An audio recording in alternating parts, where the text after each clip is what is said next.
Doom the Dark Ages is finally here. id Software's hardcore demon slaying simulator that has been hyped ever since they showed off the crazy gameplay at last year's Xbox showcase. And with the last two releases of Doom being top tier and beloved by the fans, it's clear this game has some tough shoes to fill. So with the third installment somewhat taking a new direction with the franchise, many are wondering if Doom the Dark Ages is worth buying. Does it meet the expectations of what comes with the standard of Doom? Let's jump into it. So right off the rip, let's jump into the good. So with Doom, the most important aspect that I think all fans were hoping for was the gameplay. And I can announce that there's a lot of demons dying. We did it, guys, we did it. Jokes aside, the gameplay is fun. There's a total of 12 weapons that we get to use to absolutely wreck demons with. 3 melee variants with some wild close combat fights. And hell, you even get to jump into a Gundam and fight against giant demons. And what I really like about the gameplay itself was there's so many different ways to play, and it just brings out the replayability. I mean, the guns are drastically different depending on your playstyle. Sure, there are some returning weapons like the Super Shotgun, which is my favorite, but there are some really fun guns that they add to the game that are sort of wacky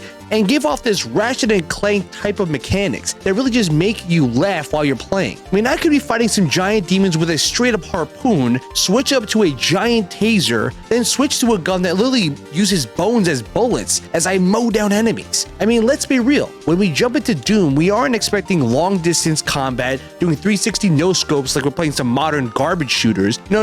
We're here to kill some demons. And not some ordinary dumb way. We gotta get creative. Should I use this shotgun to kill my next enemy? Or should I rock this gun that shoots a ball with a chain like I'm firing a freaking cannon? I'm gonna go with the cannon. That also goes for the shield and other melee weapons that we have. I mean, I never once thought that from Doom Eternal to now that we would be having some sort of Captain America shield that's mixed with the Gears of War Lancer as one of the primary weapons to kill demons. And I freaking love it. I mean, I feel like I'm constantly throwing this thing and I love seeing all those demons just getting cleaned by the chainsaw, chopping down trees over here. Now, one of the biggest critiques people had for Doom the Dark Ages as it compares to some of the older titles was that it seems that this game is much slower, more noob edition version of the game that we've remembered back from Doom Eternal and Doom 2016. And yes, is the gameplay slower than its predecessors? It is. But that doesn't take away what this game does. The devs at id Software made it clear. The Slayer is a literal tank. I mean, that's pretty much obvious. But instead of it overemphasizing dodging and high-flying movements,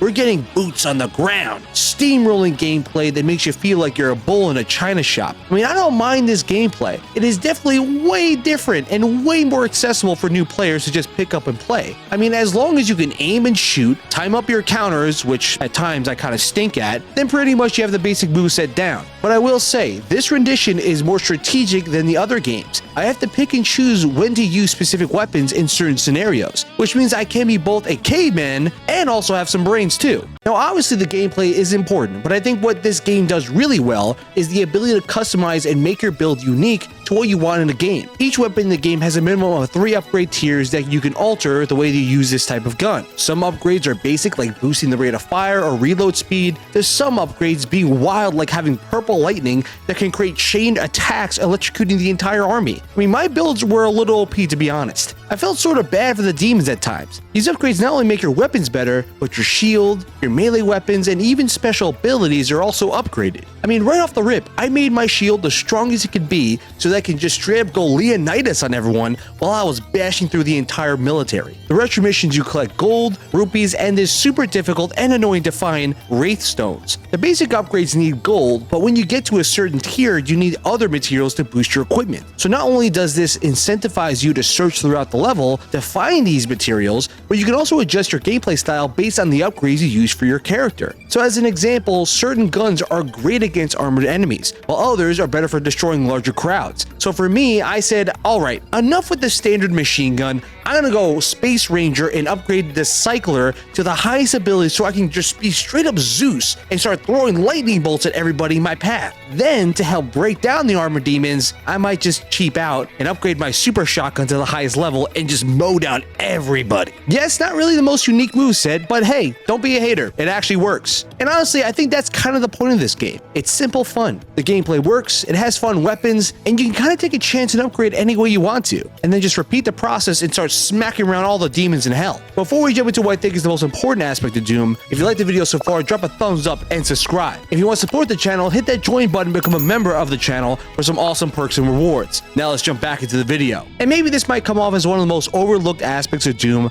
but this just hits what I call the vibes. I mean, yes, it's a Doom game, and of course we will get to kill a bunch of demons, that's kind of obvious, but the whole game just oozes that Doom feeling that I think fans of the franchise love the most. The Doomslayer being his silent self, none of that character for the modern audience crap, is just a man and his gun killing demons. Simple and enjoyable, but the music is top tier. For those of you who don't like metal or hard rock, you uncultured swine, I mean, you're probably not going to enjoy this soundtrack. But for this game and the outrageousness of the gameplay itself, it fits. Then id Software went to the top rope and dropped us with this theme of the Dark Ages, which is different yet hilarious, because literally every weapon and level design mirrors this Middle Ages theme. So like futuristic groups but using medieval weapons as a core, it's just kind of funny to me. I mean, even a shield is pretty standard, but I'm using a flail with a morning star, a dread mace that looks like stuff from the Middle Ages. I mean, it just makes me laugh at times because I'm just using these weapons to do some wild stuff, and I sort of didn't expect that. So fans will be entertained, and on top of that, just enjoy the overall vibes of the game, matching what of the fans of the franchise always wanted, some demon killing. Now with the good, I do need to talk about the bad. And as much as I've ogled over the gameplay being fun, the mission design was pretty repetitive. I mean, sure, killing my bajillionth demon was fun and all, but every mission sort of played out the same way. Move to checkpoint, turn button or handle to turn on a mechanism, fight demons. Go to the next checkpoint, punch a button, fight a mini boss,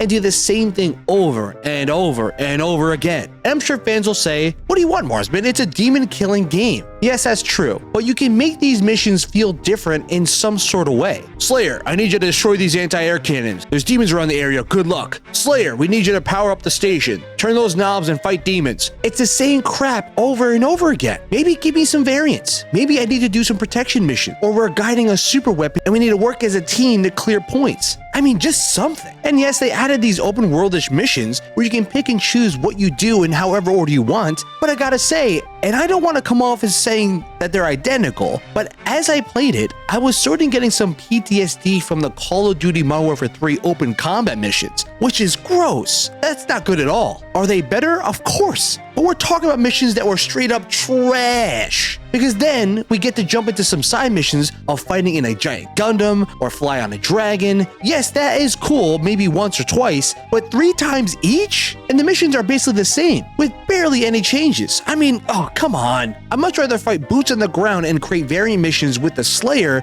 and some of my allies than do the same old missions over and over again. For gameplay being so fun, it just feels lazy at times. And listen, I'm not one of those dudes that is sitting here complaining just to complain, but the story is average. I mean, I know no one is expecting Doom to be a story that brings me to tears, but honestly, I felt like skipping the story points just to get back to the gameplay at times. The story is set to be a prequel to both Doom 2016 and Doom Eternal into the origins of the Doom Slayer. The Night Sentinels and their allies, the Makers, are in the brutal war with the forces of hell who are seeking this Heart of Argent, which is basically this ancient power source where Commander Demon Man, or Azrak, wants to use it to conquer everything. So it's up to Doom Slayer to save the day and wipe out everybody. I think the funniest thing about the story is that the fact that Doom Guy is literally feared by everybody. Like walking around the base, grabbing a cup of coffee, and everyone just starts to scatter. Even the villains are like, no, I'm good, whenever I show up to a base. I compare the Doom Guy to the Master Chief, and that they both are silent protagonists that are like the ultimate weapon that is nearly unbeatable. I just wish we got that collab between the characters, but you know, Microsoft has to be dumb and kill it because they just don't like fun. I won't go into spoilers, but I felt like they really didn't give much in the story that really appealed to me, especially when you have other FPS games that go more in depth with their story. In order to match those levels, you kind of have to do something different. It's not the biggest deal just because we're talking about Doom, but still, I thought I should address it. Now, one of the worst things I've seen with this game since it launched for early release